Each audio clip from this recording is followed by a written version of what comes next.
بسم اللہ الرحمن الرحیم۔ ایوان علم کے روشن ضمیر ساتھیوں، آج ہم اردو لازمی سال دوم میں شامل نصاب نظم نعت جسے حفیظ طائب نے تحریر کیا ہے، اس کے تیسرے شعر کی تشریح سے آج کے لیکچر کا آغاز کرتے ہیں۔ خوشبو ہے دو عالم میں تیری اے گلے چیدہ،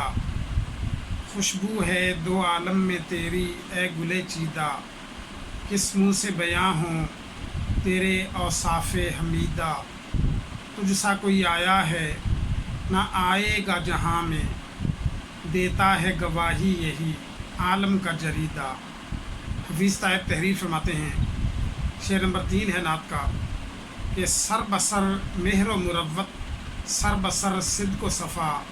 سر بسر لطف و عنایت، سر بسر خیر البشر۔ اس شعر کا مختصر مفہوم یہ ہے کہ سر بسر مکمل طور پر مہر و مروت، آپ مہربانی کرنے والے اور نیکی کا برتاؤ کرنے والے ہیں، سر بسر صدق و صفا، اور مکمل طور پر آپ سچ بولنے والے ہیں اور پاکیزہ دل والے ہیں، سر بسر لطف و عنایت، آپ مکمل طور پر مہربانی کرنے والے ہیں اور عطا فرمانے والے ہیں، اور سر بسر خیر البشر، آپ کامل طور پر بہترین انسان ہیں۔ اس تشریح طلب شعر میں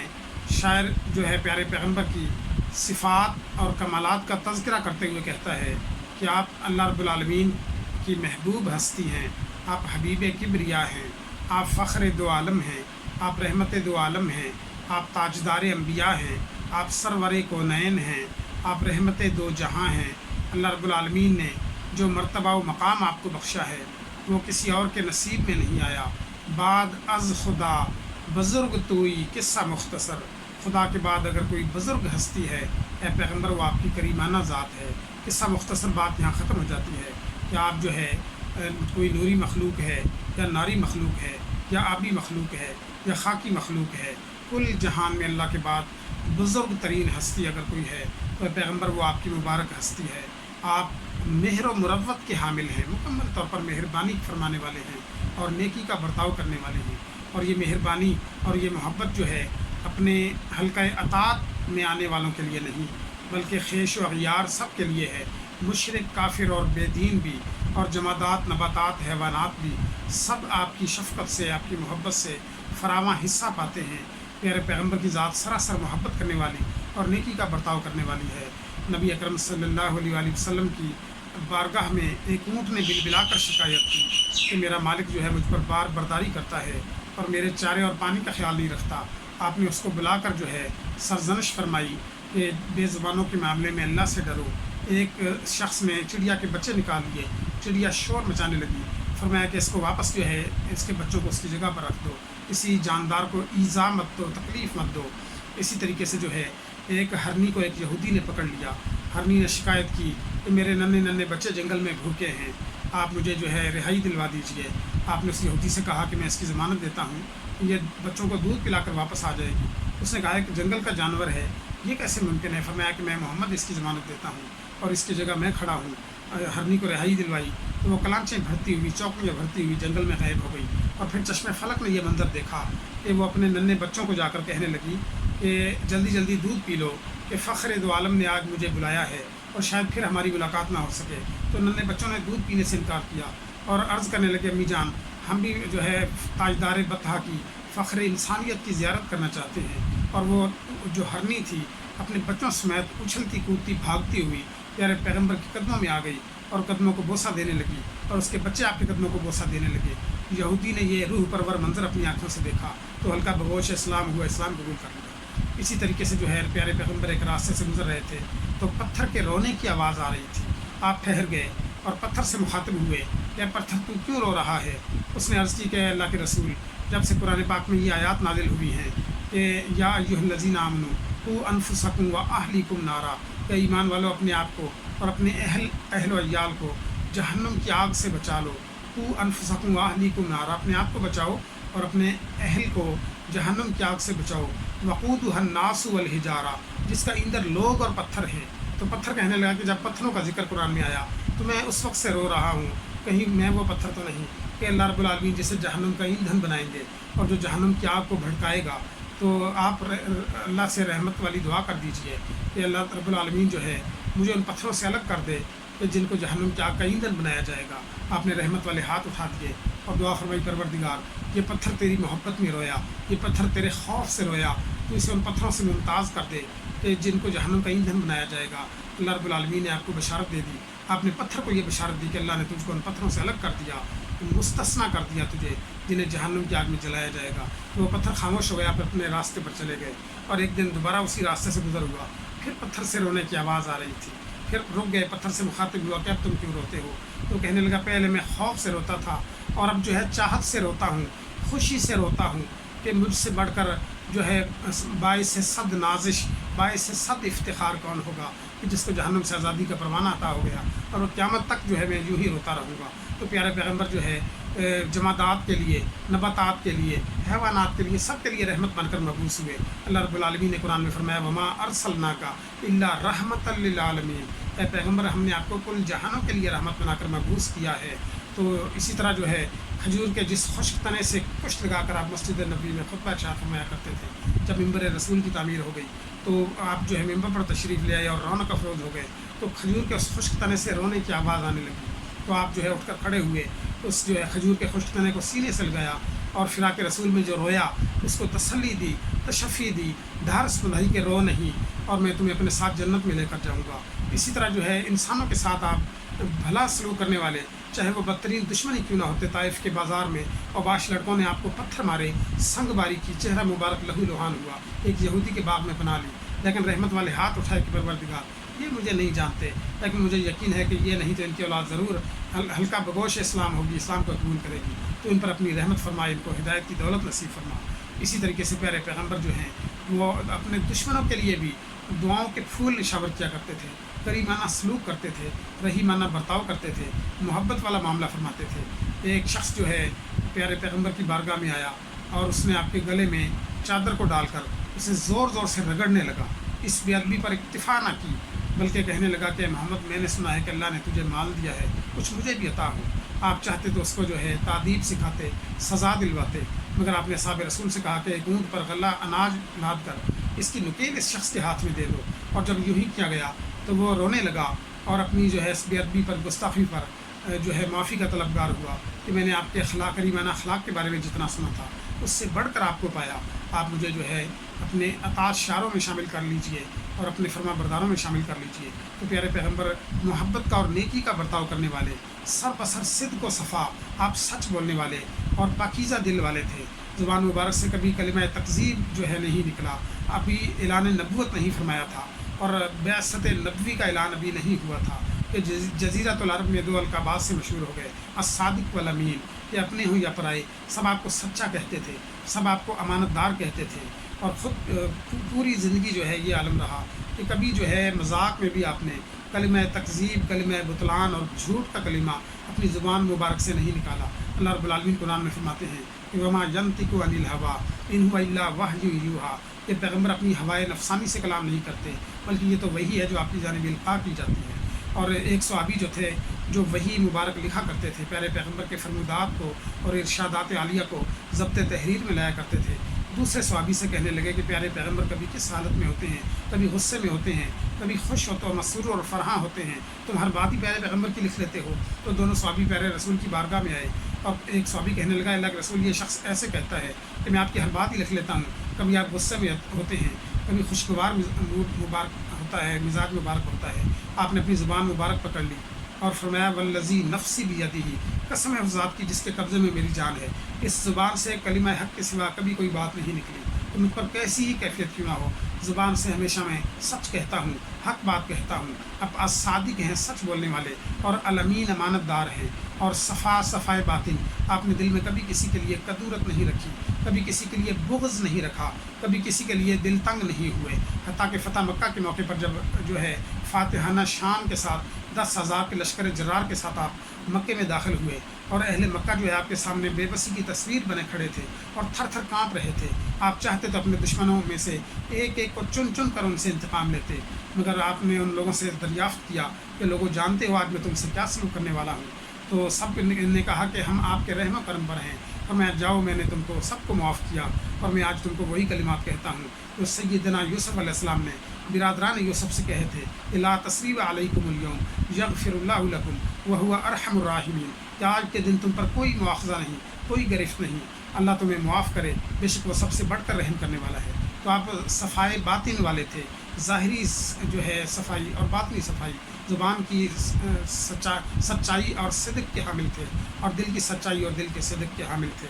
اور اسی طریقے سے جو ہے سر بسر لطف و عنایت، آپ مہربانی کرنے والے تھے اور عطا فرمانے والے تھے، اور سر بسر خیر البشر، کامل طور پر ایک بہترین انسان تھے، کامل ترین انسان تھے، فخر انسانیت تھے، فخر آدمیت تھے۔ آپ مہربانی کا سلوک کرتے تھے، دشمنوں کے ساتھ بھی جو ہے کبھی انتقام کا معاملہ نہیں فرمایا، اور عام عفو و درگزر کا مظاہرہ کیا، اور جو ہے مہربانی کے ساتھ پیش آئے۔ ایک مرتبہ مسجد نبوی کے اندر ایک بدو آیا اور مسجد کے صحن میں بیٹھ کر پیشاب کرنے لگا، اصحاب رسول اس کو مارنے کے لیے دوڑے، تو آپ نے اشارے سے منع فرما دیا۔ جب وہ پیشاب کر چکا تو اسے اپنے پاس بلایا، شفقت سے بٹھایا، اور اس کو سمجھا دیا کہ مسجد جو ہے اللہ کا گھر ہے، اور مسلمانوں کے دلوں میں جو ہے بستا ہے، اور مسلمانوں کی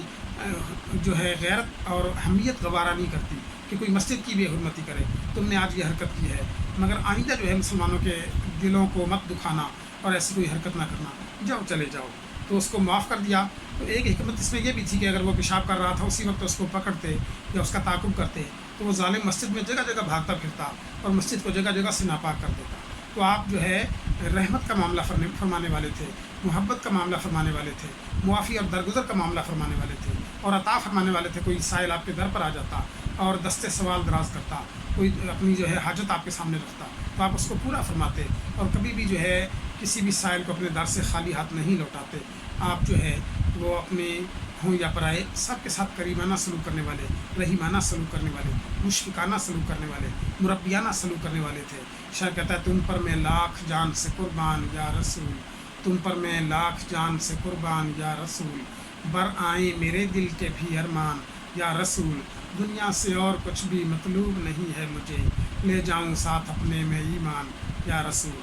تو عزیز طلباء، اس نعت کا اگلا شعر دیکھتے ہیں۔ صاحب خلق عظیم، صاحب لطف امین، صاحب حق، صاحب شق القمر خیر البشر۔ اس تشریح طلب شعر کا مفہوم یہ ہے کہ صاحب خلق عظیم، صاحب کے معنی والا، خلق عظیم، عظیم اخلاق، اے پیغمبر آپ عظیم اخلاق والے ہیں۔ صاحب لطف امین، آپ عام طور پر لطف سے پیش آنے والے، لطیف ہیں، کریم ہیں، شفیق ہیں، مہربان ہیں اور عام مہربانی کرنے والے ہیں۔ صاحب حق، آپ حق کا پرچار کرنے والے ہیں۔ صاحب شق القمر، آپ چاند کو دو لخت کرنے والے ہیں، چاند کے دو ٹکڑے کرنے والے ہیں، معجزہ نبوت دکھانے والے ہیں۔ تشریح طلب شعر میں شاعر نے پیارے پیغمبر کے کریمانہ اخلاق کی تعریف کی کہ پیغمبر اللہ نے جو اخلاق آپ کو عطا فرمائے وہ کسی اور کو عطا نہیں فرمائے، اور نبی پاک خود فرمایا کرتے تھے انما بعثت لاتمم مکارم الاخلاق، کہ مجھے عمدہ اخلاق کی تکمیل کے لیے اللہ نے مبعوث کیا ہے۔ قرآن پاک میں اللہ نے آپ کے اخلاق کی تعریف کی، وَإِنَّكَ لَعَلَىٰ خُلُقٍ عَظِيمٍ۔ پیارے پیغمبر جو ہے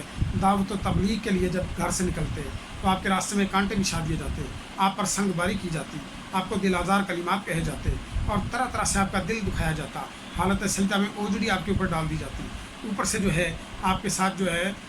بہت ہی دل آزار جو ہے برتاؤ کیا جاتا، بڑا جو ہے دل شکن برتاؤ کیا جاتا، اور اس کے جواب میں آپ رحمت کی جو ہے دعائیں اور رحمت کے پھول اپنی زبان مبارک سے نچھاور کرتے، کریمانہ اخلاق کا مظاہرہ کرتے۔ کسی نے آپ کو کاہن کہا، کسی نے آپ کو شاعر کہا، کسی نے آپ کو جادوگر کہا، کسی نے آپ کو لاولد کہا، اور طرح طرح سے آپ کو برے القابات سے جو ہے لوگوں نے آپ کا دل دکھایا، لیکن آپ نے ان کے جواب میں خاموشی اختیار کی۔ تو اللہ، کسی نے آپ کو مجنوں کہا تو اللہ رب العالمین نے جو ہے اس کا جواب دیا کہ نون والقلم وما یسطرون، نون اور قلم کی قسم اور جو کچھ کیا لکھتا ہے، ما انت بنعمت ربی کا بمجنون، اپنے رب کے فضل سے آپ مجنون نہیں ہیں۔ اور پھر فرمایا کہ وَإِنَّكَ لَعَلَىٰ خُلُقٍ عَظِيمٍ، آپ بہت عظیم اخلاق والے ہیں۔ کسی نے آپ کو کاہن کہا کہ آپ جادوگر ہیں، اللہ نے تردید فرمائی کہ ما ہوا بقول کاہن قلیلا ما تذکرون، یہ کسی کاہن کا قول نہیں، تھوڑا ہے جو نصیحت تم پکڑتے ہو۔ کسی نے کہا کہ آپ شاعر ہیں، اللہ نے فرمایا ما ہوا بقول شاعر قلیلا ما تؤمنون، یہ کسی شاعر کا قول نہیں ہے، تھوڑا ہے جو تم ایمان لاتے ہو۔ کسی نے کہا کہ آپ بے نام و نشان ہو جائیں گے، اللہ نے جواب دیا کہ ان نشان یہ کہو الابتر، اے پیغمبر آپ کا دشمن ہی بے نام و نشان ہوگا، اور آپ جو ہے کریمانہ اخلاق والے، آپ کے اخلاق کے بارے میں حضرت عائشہ صدیقہ رضی اللہ تعالیٰ عنہ سے کسی نے پوچھا کہ پیغمبر کے اخلاق کیا ہیں؟ انہوں نے کہا کیا تم نے قرآن نہیں پڑھا؟ کانا خلقہ القرآن، کہ پیارے پیغمبر جو ہے قرآن کی عملی تصویر ہیں، قرآن کی عملی تفسیر ہیں، یہ راز کسی کو نہیں معلوم کہ مومن قاری نظر آتا ہے حقیقت میں ہے قرآن۔ تو پیارے پیغمبر عام لطف والے، عام مہربانی کرنے والے، آپ جو ہے بچوں کے ساتھ شفیق تھے، مہربان تھے، اچھا سلوک کرتے تھے۔ حضرت زید رضی اللہ تعالیٰ عنہ، زید بن ثابت جن کو آپ نے متبنہ کر لیا تھا، اور اب آپ کے جو ہے سایہ عاطفت میں انہوں نے پرورش پائی، آپ نے مشفقانہ برتاؤ کیا، مربیانہ سلوک کیا، اور پدری شفقت جو ہے ان کو وافر مقدار میں دی۔ جب ان کے چچا اور ان کے والد ڈھونڈتے ڈھونڈتے بارگاہ نبوت میں آئے اور پہچان لیا، اور رسول اللہ سے عرض کی کہ اس بچے کو جو کہ ہمارا وارث ہے، ہمارا بیٹا ہے، بھتیجا ہے، اس کو ہمارے ساتھ بھیج دیجیے۔ آپ نے فرمایا کہ اس بچے سے پوچھ لو۔ اور حضرت زید کو بلا کر کہا کہ تمہارے والد آئے ہیں اور ان کا زیادہ حق ہے کہ یہ تمہیں اپنے ساتھ لے کر جائیں۔ تو حضرت زید نے کہا کہ میں جو ہے یقیناً یہ میرے والد ہیں اور یہ میرے چچا ہیں، مگر جو شفقت میں نے آپ کی بارگاہ میں رہ کر پائی ہے، جو محبت میں نے آپ کے پاس رہ کر پائی ہے، جو مہربانی اور الفت میں نے آپ کے پاس رہ کر پائی ہے، جو کریمانہ اور رحیمانہ سلوک میں نے آپ سے پایا ہے، میں اپنے والد کے ساتھ نہیں جانا چاہتا۔ تو آپ ایسا جو ہے کریمانہ سلوک کرنے والے اور عام مہربانی سے پیش آنے والے، اور یہ مہربانی جو ہے صرف مسلمانوں کے ساتھ نہ تھی، اطاعت شعاران اور پیروکاران کے ساتھ نہ تھی، بلکہ دشمنوں کے ساتھ بھی، اور جو ہے بدترین جو ہے اسلام کے دشمن تھے ان کے ساتھ بھی یہی سلوک کرنا تھے۔ حتیٰ کہ بدترین منافق جو ہے عبداللہ بن ابی نے جب وفات پائی تو اپنا کرتا جو ہے اس کو پہنا کر اس کو دفن کیا، اور اس کی قبر پر کھڑے ہو کر جو ہے اس کے لیے رحمت کی دعا کی۔ اسی طریقے سے جو ہے فتح مکہ کے موقع پر اپنے خون کے پیاسے جو لوگ رہے تھے، جنہوں نے ایذائیں دی تھی، آپ کا جینا جیرن کیا تھا اور ہجرت پر مجبور کر دیا تھا، ان سب کو عام عفو و درگزر کا جو ہے اعلان کر دیا اور سب کو معاف کر دیا۔ فرمایا جو خانہ کعبہ میں چلا جائے وہ مامون ہے، جو گھر کا دروازہ بند کر لے وہ مامون ہے، جو سفید پرچم لہرا دے وہ مامون ہے، جو ہتھیار کو نیام میں ڈال لے وہ مامون ہے، جو ابو سفیان کے گھر پر پناہ لے وہ مامون ہے۔ یعنی عام جو ہے معافی کا اعلان فرما دیا۔ تو لطف امین کی حامل ذات پیارے پیغمبر کی ذات تھی، اور صاحب حق، آپ حق بات کرنے والے تھے، سچ بات کرنے والے تھے، زبان سے جو ہے حقانیت کی، صداقت کی، سچائی کی بات کیا کرتے تھے، اور جھوٹ بات آپ کو ہرگز پسند نہ تھی۔ اللہ رب العالمین نے قرآن میں ارشاد فرمایا وَاجْتَنِبُوا قَوْلَ الزُّورِ،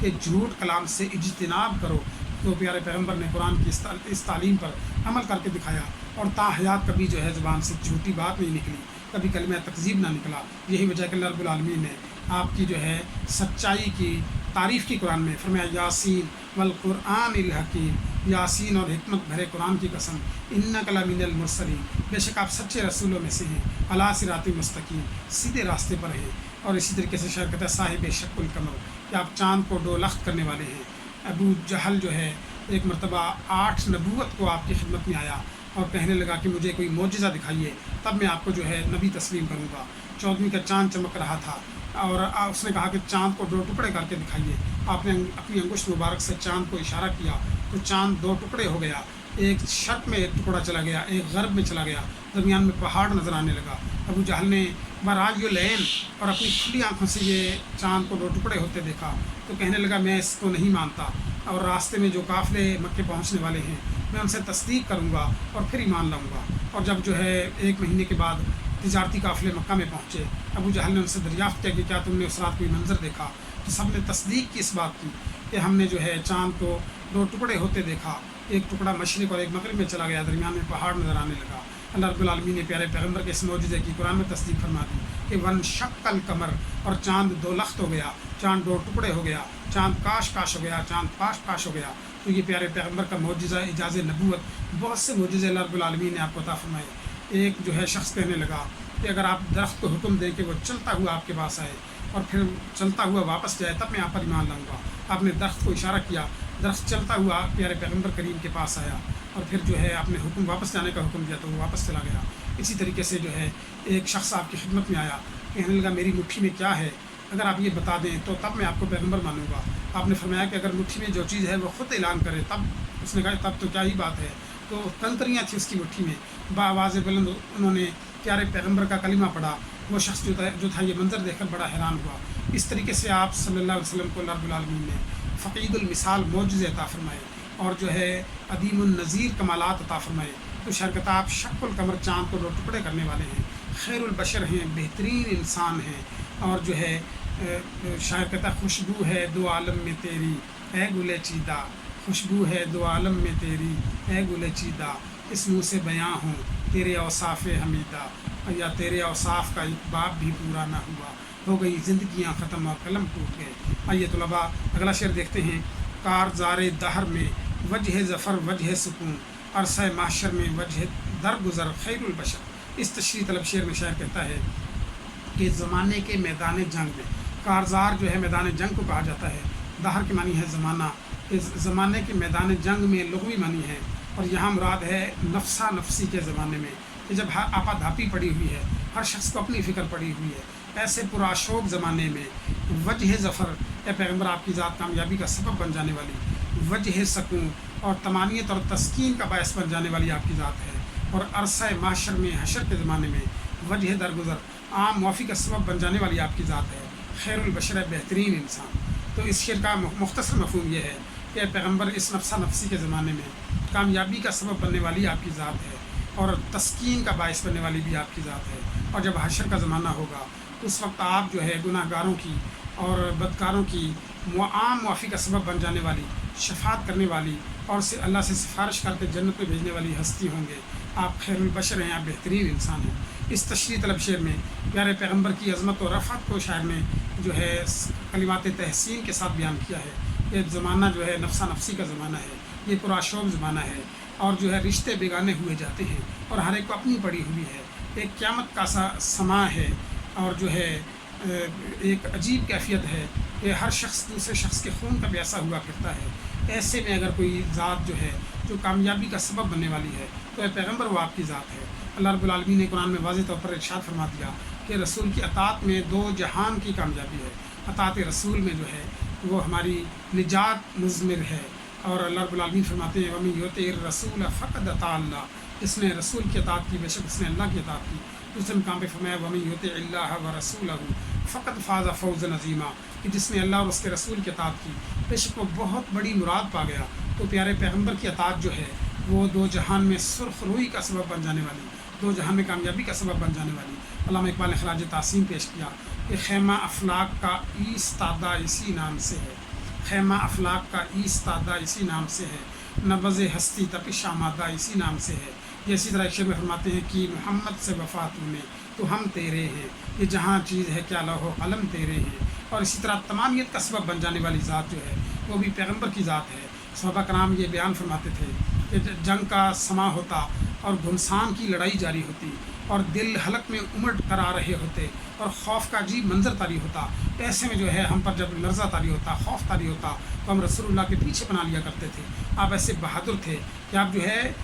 پیش رہا کرتے تھے، اور ہراول دستے کے ساتھ رہا کرتے تھے، اور پیارے پیغمبر جو ہے لوگوں کی ڈھارس بندھایا کرتے، لوگوں کو تشفی اور تسلی کے کلمات کہا کرتے، اور ان کو خوشخبریاں دیا کرتے تھے۔ تو شاید پیغمبر آپ کی ذات طمانینت کا سبب بننے والی، اطمینان کا سبب بننے والی، تشفی کا سبب بننے والی، اور لوگوں کی ڈھارس بندھانے والی کریمانہ ذات ہے آپ کی۔ اور اسی طریقے سے عرصہ معاشر میں وجہ درگزر، کہ حشر کا جب زمانہ ہوگا، نفسا نفسی کا عالم ہوگا، ہر شخص نفسی نفسی پکار رہا ہوگا، ایسے میں جو ہے قرآن پاک میں رب العالمین نے حشر کے ہولناک مناظر کا ذکر کرتے ہوئے فرمایا کہ یوم یفر المرء من اخیہ و امہ و ابیہ و صاحبتہ و بنیہ، کہ اس روز آدمی بھاگے گا، فرار حاصل کرے گا، اخیہ اپنے بھائی سے، امی ہی اپنی ماں سے، ابی ہی اپنے باپ سے، صاحبت ہی اپنی بیوی سے، و بنی ہی اور اپنے بیٹے سے، لکل امرئ یومئذ شأن یغنیہ، کہ ہر جان اس روز جو ہے دوسرے سے بے نیاز ہو جائے گی۔ ایسے میں جو ہے یوم لا تملک نفس لنفس شیئا والامر یومئذ للہ، جس نے ایک جان دوسری جان کی جو ہے وہ کفیل نہ ہوگی، اور آج کے دن اللہ ہی کا امر ہوگا۔ ایسے میں پیارے پیغمبر جو ہے وہ حشر کے میدان میں اپنے گناہ گار امتیوں کے لیے شفاعت کا سبب بنیں گے۔ کیا خبر کیا سزا مجھ کو ملتی، کیا خبر کیا سزا مجھ کو ملتی، میرے آقا نے عزت بچا لی، فرد عصیاں میری مجھ سے لے کر کالی گملی میں اپنے چھپا لی۔ تو پیارے پیغمبر جو ہے حشر کے دن جب نفسا نفسی کا عالم ہوگا، جب کوئی شخص جو ہے کسی شخص کا ساتھ نہ دے گا، اس وقت جو ہے پیارے پیغمبر کو رب العالمین نے شافع میشر کہا اور ساقی کوثر کا لقب عطا فرمایا انا اعطیناک الکوثر، اے پیغمبر بے شک ہم نے آپ کو خیر کثیر عطا فرما دی۔ تو شاعر یہاں پر یہی ذکر کر رہا ہے کہ حشر کا دن جتنا ہولناک دن ہوگا، شر پرور دن ہوگا، لوگ اپنے گناہوں کی وجہ سے پسینے میں شرابور ہوں گے اور اس میں غرق ہو رہے ہوں گے، اور کسی جان کو دوسری جان کی پرواہ نہ ہوگی۔ ایسے میں پیغمبر آپ کی ذات جو ہے وہ شافع محشر ذات ہے، اور آپ کی ذات مبارک جو ہے وہ تسلی دینے والی، تشفی دینے والی، شفاعت کا سبب بننے والی، اللہ کے عذاب سے جو ہے چھٹکارا دلانے والی اور جنت میں بھیجنے والی اور شافع محشر ذات ہے۔ اور شاعر کہتا ہے کملی والے سر محشر میرا پردہ رکھ لے، کملی والے سر محشر میرا پردہ رکھ لے، آج کے دن تیرے مجرم کو ندامت ہے بڑی، آج کے دن تیرے مجرم کو ندامت ہے بڑی۔ تو آئیے طلباء اگلا شعر دیکھتے ہیں۔ شاعر کہتا ہے رونما کب ہوگا راہ زیست پر منزل کا چاند، ختم کب ہوگا اندھیروں کا سفر خیر البشر۔ تو ہم لوگ جو پیارے رسول کی امت میں سے ہیں، نبی اکرم صلی اللہ علیہ وآلہ وسلم نے اس امت پر فخر کا اظہار فرمایا، افتخار کا اظہار فرمایا، نازش کا اظہار فرمایا۔ ہمیں قیامت کے دن انسانوں کی 120 قطاریں ہوں گی جو اللہ رب العالمین کے حضور کھڑے ہوں گے، اور ان 120 قطاروں میں پہلی 80 قطاریں جو ہیں وہ میری امت کی ہوں گی۔ آپ نے کثرت امت پر فخر فرمایا کہ تمام حضرت آدم سے لے کر قیامت تک آنے والے جو انسان ہیں وہ 120 قطاروں میں اللہ رب العالمین کے حضور قیامت کے دن کھڑے ہوں گے۔ تو اس روز جو ہے ان انسانوں کی قطاروں میں پہلی 80 قطاریں میری امت کی ہوں گی۔ تو آپ اپنی امت پر جو ہے فخر فرمایا کرتے تھے، امت کے لیے رحمت کی دعائیں کیا کرتے تھے، اور کسی موقع پر بھی آپ نے اپنی امت کو فراموش نہیں کیا۔ تو شاعر یہاں پر ذکر کر رہا ہے کہ آپ کی یہ لاڈلی امت کہ جس کو آپ نے جب آپ کو معراج مبارک ہوئی اور اللہ کے حضور جب آپ جو ہے حاضر ہوئے تو اللہ نے آپ کو سلام کہا کہ السلام علیکہ ایھا النبی ورحمۃ اللہ وبرکاتہ،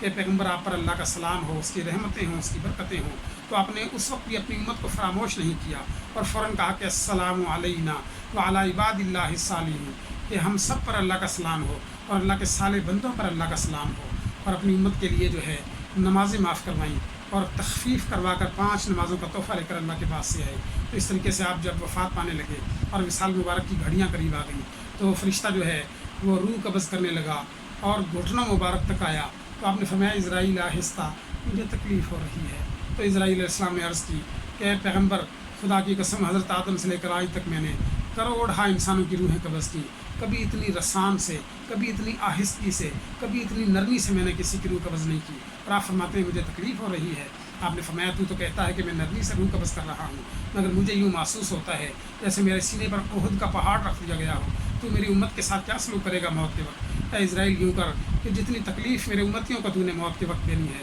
وہ تمام تکلیفوں کو آج مجھ محمد کی جان پر دے لے، مگر میری امت کو موت کے وقت تکلیف نہ دینا۔ آپ ایسے غمخوار امت ہیں، آپ ایسے جو ہے اپنی امت کے لیے درد دل رکھنے والے ہیں۔ قرآن میں اللہ فرماتے ہیں حریص علیکم بالمؤمنین رؤوف الرحیم، آپ انتہائی خیر خواہ ہیں، انتہائی خیر اندیش ہیں اپنی امت کے لیے۔ بالمؤمنین رؤوف الرحیم، اہل ایمان کے ساتھ مہربان ہیں، محبت کرنے والے ہیں اور رحم کرنے والے ہیں۔ اور پیارے پیغمبر کی سمت کی اللہ نے قرآن میں تعریف فرمائی کہ کنتم خیر امت اخرجت للناس تأمرون بالمعروف وتنہون عن المنکر، کہ تم بہترین امت ہو جسے لوگوں کے لیے نکالا گیا، تم امر بالمعروف کرتے ہو اور نہی عن المنکر کرتے ہو، یعنی برائیوں سے روکتے ہو، نیکیوں کا حکم دیتے ہو۔ تو شاعر یہاں پر عرض کر رہا ہے کہ پیغمبر، آپ کی یہ لاڈلی امت جس کو آپ نے ہمیشہ دعاؤں میں یاد رکھا، آج یہ بھٹک گئی ہے، آج یہ راہ مستقیم سے ہٹ گئی ہے، آج یہ زیادہ اعتدال سے بھٹک گئی ہے، آج یہ گمراہ ہو گئی، آج یہ بدراہ ہو گئی، آج یہ بیراہ ہو گئی، آج یہ راہ مستقیم کو چھوڑ چکی۔ تو اس امت کو جو ہے جو بھٹک رہی ہے،